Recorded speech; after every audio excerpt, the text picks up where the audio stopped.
Belajar di sejarah yang paling kalian inget mungkin 97 sampai 98 ya. Dan ini gue banyak kenal ibaratnya mentor-mentor gue yang pada masa ini tuh mengalami krisis moneter yang paling besar di dalam hidupnya ya. Di Juni 97 rupiah itu 2.380.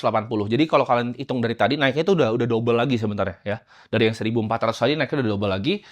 Januari itu udah 11.000 ya, dan by Juli ini klimaksnya itu udah 14.000. Jadi dari 2.380 ke 4.014, 150. Kalau teman-teman lihat begini, siapa sih yang bakal hancur ketika seperti ini? Ini adalah perusahaan-perusahaan yang impor ya. Perusahaan-perusahaan yang banyak hutangnya dalam format apa? Format hutangnya adalah USD. Karena dia harus bayar hutangnya, ya kan? Ketika dia berhutang pakai USD sedangkan nilai tukarnya 2.380, jadi 14.150, ini banyak bank yang kolaps barengan semua, ya. Bank ini hancur semua. Dan waktu itu banyak yang kolaps, sampai ada yang besar sekalipun mau kolaps harus diintervensi oleh pemerintah, ya. Dan kita terjadi ya di sekitar Mei sampai Juni, ya ini krisis moneternya, ya, sampai 16.000, 16.800.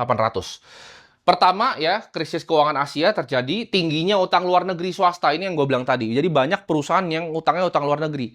Ini dalam waktu sebulan ada ratusan perusahaan yang bangkrut dan PHK puluhan ribu karyawan. Pelepasan sistem nilai tukar menjadi free float. Jadi waktu itu kita akhirnya decide, oke, kita lepas ya. Artinya kita bilang jadi free float itu apa? Mengambang di pasar. Jadi yang menghargai rupiah itu adalah market. Dan ketidakstabilan politik ibaratnya dalam negeri ya. Nah, total utang luar negeri kita 138 miliar ya. Sementara ini penting nih, teman-teman tahu. Jadi hutangnya 138 miliar US dollar, sedangkan cadangan devisanya cuma 14,44 miliar.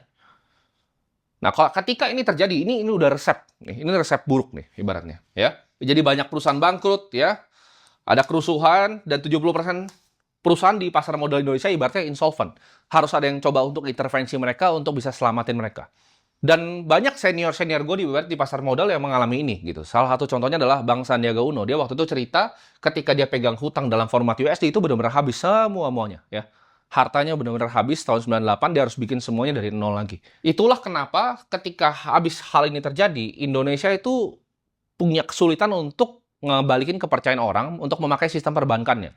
Jadi kalau teman-teman tahu, orang tua yang mungkin ngelewatin ini, mereka banyak mau nabung emas dan ibaratnya rupiah di rumah. Mereka nggak mau taruh di bank lagi, kenapa? Karena takut banknya tutup. Makanya pemerintah waktu itu bikin yang sistem namanya LPS. Ya. LPS inilah yang bikin orang akhirnya percaya lagi. Tapi dulu waktu itu sempat orang nggak percaya sama sekali dengan sistem keuangan kita. Jadi kalau teman-teman pelajari, ya ini akibat dari penguatan dolar, defisit anggaran,